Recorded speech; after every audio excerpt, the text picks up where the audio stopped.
Bonjour à toutes et à tous, nous sommes le mardi 13 février. Le résumé de l'actualité vendéenne à la mi-journée, c'est maintenant. La 5G se déploie à Mouilleron-le-Captif. Orange y ouvre son réseau très haut débit. 36 communes vendéennes sont déjà équipées, surtout les villes du littoral, pour mieux répondre à l'afflux de touristes en période estivale. Le déploiement à Mouilleron-le-Captif est une bonne nouvelle pour les habitants et les nombreuses entreprises du territoire. La 5G est 3 fois plus rapide que la 4G. La 5G va permettre d'améliorer les performances pour nos usagers. Et nous sommes sur un territoire où, d'une part, il y a une activité importante avec notamment le vent d'espace, avec le site de Beaupuy, un développement des entreprises sur la zone économique qui est aussi important et bien évidemment améliorer la qualité de service ou permettre à tous nos usagers de bénéficier de performances technologiques plus importantes pour fluidifier l'information et je dirais augmenter les performances, en tout cas, nous paraissent bien évidemment bienvenues. En Vendée, on a essentiellement de la 5G qui est déployée sur le littoral. Pourquoi ? Parce qu'on a effectivement un boom de touristes sur ces côtes et dans les agglomérations principales, dans les grosses villes de la Vendée. Et effectivement, on a 36 communes aujourd'hui qui sont couvertes en 5G en Vendée et on a 91 sites mobiles 5G en Vendée. Revenons à présent sur les dégâts causés par les grandes marées de ce week-end. Hier, le pic a été atteint avec un coefficient de 110. Prenons donc la direction de la Tranche-sur-Mer où la plage du Rocher a été fortement abîmée. La dune a reculé de plusieurs mètres et des habitations ont été touchées. Dans le reste du département, aucun dégât notable n'est à déplorer. Mathis Pires s'est rendu sur place hier. Sur cette plage de la Tranche-sur-Mer, la dune n'a pas résisté aux grandes marées. Une cassure nette atteignant même le bord des maisons. Au fond de leur jardin, ce couple constate avec tristesse les dégâts. La corde délimite notre terrain. C'est donc on a... Voilà. Et la corde, tu l'as installée le 29 octobre après la tempête Céline, où là déjà la dune était bien partie, pour dire notre terrain il s'arrête là.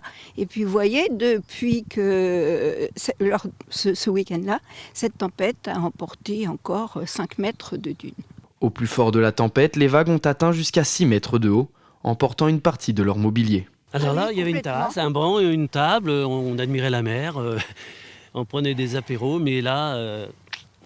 c'est plus possible. C'est fini. Terminé. Impressionnant, quoi. Ouais. Très impressionnant.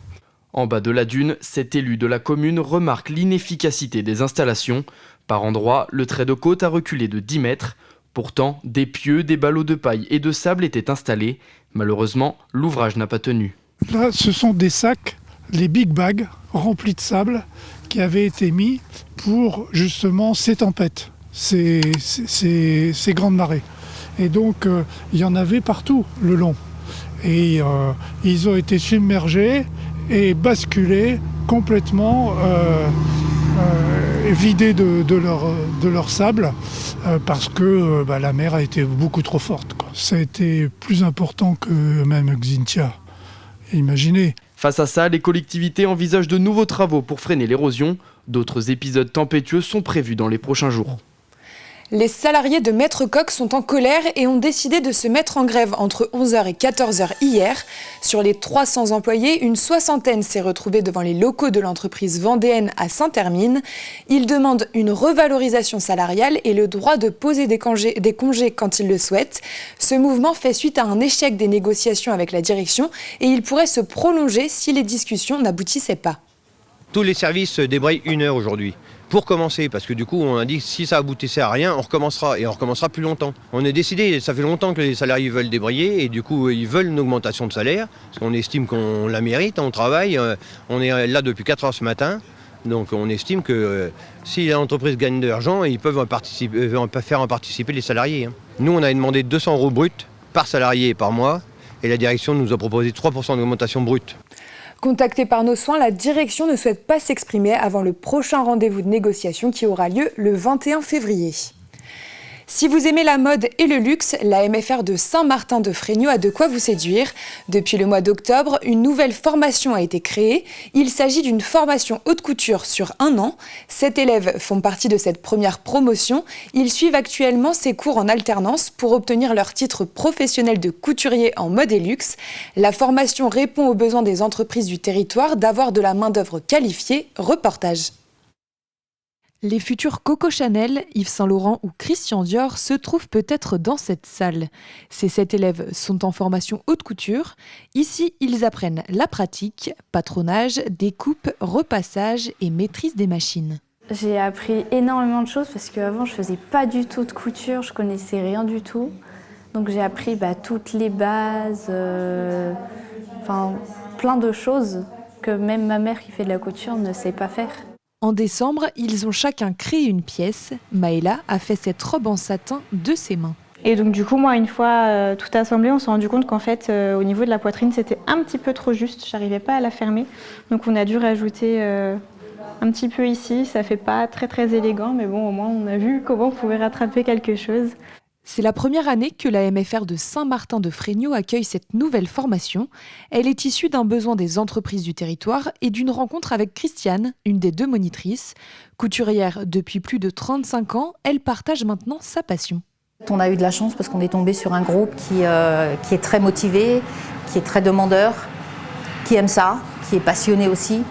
C'est très fatigant, mais c'est tellement enrichissant de travailler avec eux que ça donne envie de continuer. Les élèves sont 16 semaines à la MFR et le reste du temps en entreprise.